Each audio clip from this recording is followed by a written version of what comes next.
Hey, this is Billy from Perma Pastures Farm, and today we're going to be doing one of those things that is not the most favorite thing in my wheelhouse. We're going to be messing with the bees today, and in particular, we're going to be doing something called splitting the hive. Now, full disclosure, I don't know a whole lot about it. I know very, very little. I'm going to be the guy holding the cameraman. William and Michelle will be getting down to business. So, with that said, let's get to it. Alright, so this is the hive that we're going to be splitting out of, and we're just going to take 4 frames out of it and put it into that new hive body that Mom just set down. And now we're smoking the bees so they calm down a little bit and are less likely to sting us. So what's happening right now? What are we looking at? So Mom is taking off the honey super, and then we're going to take off that queen excluder. Because they're not going to have, because of the queen excluder, they're not going to have any larvae or eggs in there. So we need to take those off and jump into the hive body. You mean no larvae or eggs in that super, right? So all the eggs and larvae are below that little plastic thing? Yeah, because there's a queen excluder. So right now we're just cleaning up the hive a little bit. We're scraping off any kind of wax that they just deposit all over the place. So we're just cleaning it up. And here we're checking the frames to see if there's any brood or enough brood to justify putting it into the new box. Now, what are we talking about in terms of brood? So brood is just eggs that the queen has laid that will eventually become new bees. So we want to make sure we have at least probably about 4 frames of capped brood. Here's a good frame that shows the lighter colored area is the capped brood. Alright, now we're just going through the hive and checking frames to see which ones we want to put into the new hive body.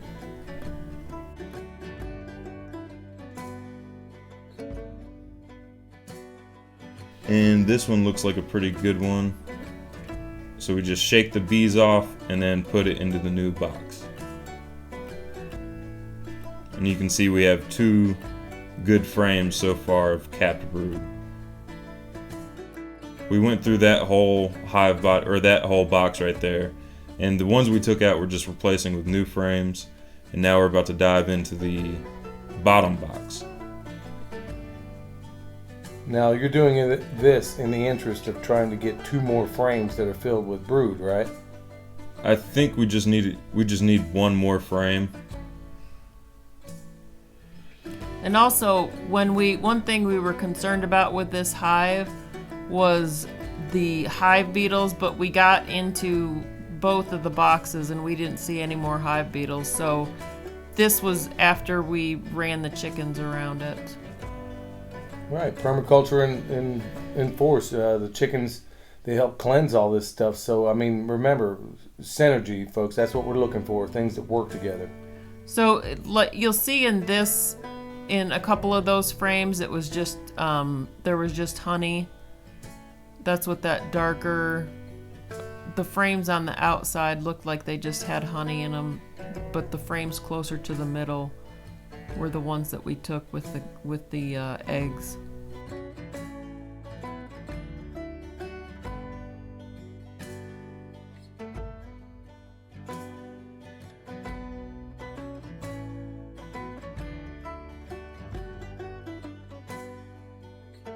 Alright, so we have all the frames that we need, so we're going to reassemble the hive until we get to the top where we're going to put that 10 frame.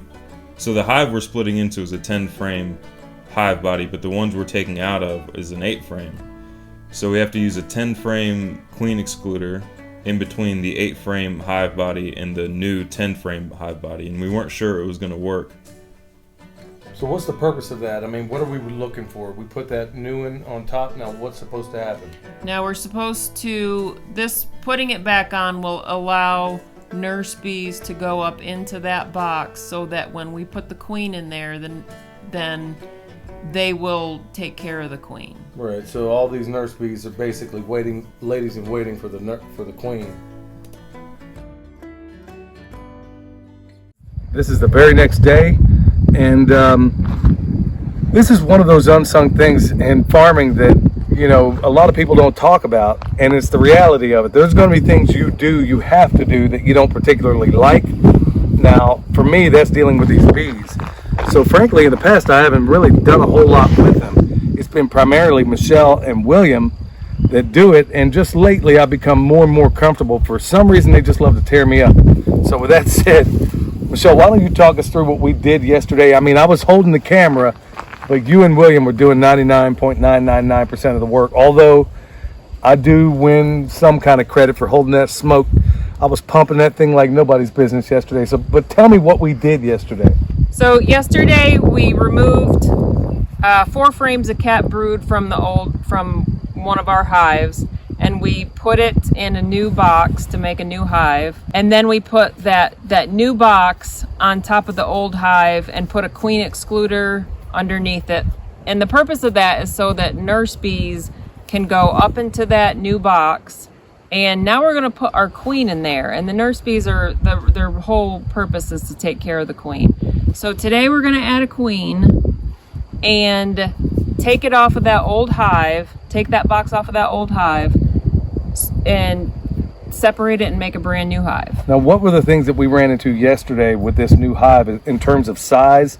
The one that you're putting on there isn't the same size as the one that's currently there. So right, we have the first 2 boxes we had. The first 2 hives we got were 8 frames, and we've gone to the 10 frame boxes. So the new box is a 10 frame box sitting on an 8 frame hive. Right, so it's much, much bigger than the one that it's on, and hopefully this thing works out despite that. So here goes. Once again, I'll be holding the camera, and somebody's got to live to tell the story. So it's going to be you and William doing this. And how many times have you gotten stung? Yeah, because I'm wearing sweats, and I'm wearing one of these things, and I got something underneath that. Look, I ain't taking no chances. So as far as I'm concerned, these little flying snapping turtles, whatever they are, hey, they're not going to get me. So you guys can continue to get stung if you want to, but it ain't going to be me. Anyhow, let's get to it. So this is the next day, and we're just smoking the bees again to get them to calm down a little bit, and we're going to check that top box to see if the nurse bees actually went up there, and it turns out that they did. So the 10 frame on top of the 8 frame box actually ended up working. So what's happening now? We're moving that box to the other end of all these other hives, right? Okay, now we've taken the 10 frame box off, and we're taking it over and we're putting it on a new baseboard, and we're also taking some frames out and putting the queen, right there's the queen, we're putting her into the new hive that we've created. Now the queen's inside that little contraption, and with the intention that the bees around it and the bees inside are going to eat that candy away and release her, right? Right. So the thought process is to allow the bees a few days to get used to the queen. By the time they've eaten away all of that candy, hopefully they will accept the new queen. And the candy is the only thing keeping the queen inside that contraption. So once all the candy's gone, then the queen will be able to get free. And hopefully everybody is now well acquainted. Yeah. Correct. And now we're just reassembling that old hive. We're putting the queen excluder back on, and then the honey super on after that.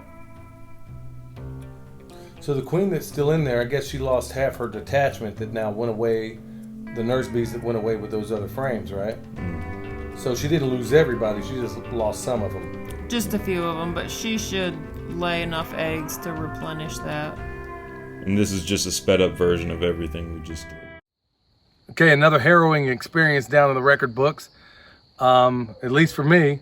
For William and Michelle, this is old hat. They go out there and get beehives, they capture swarms and all that good stuff. Me, I'm getting better at it. I'm less uneasy about it, and it helps when you're stacked with about 4 or 5 layers of clothing, if you are in fact concerned about that sort of thing. So where do we go from here? We know what we did. Okay, so what are we looking for over the coming days? So here in a couple days, we're gonna go back and make sure that the bees have eaten the candy away from the little cage that the queen is in. And that gives her a few days to get used to, like the bees to get used to the new queen and the queen to get used to them.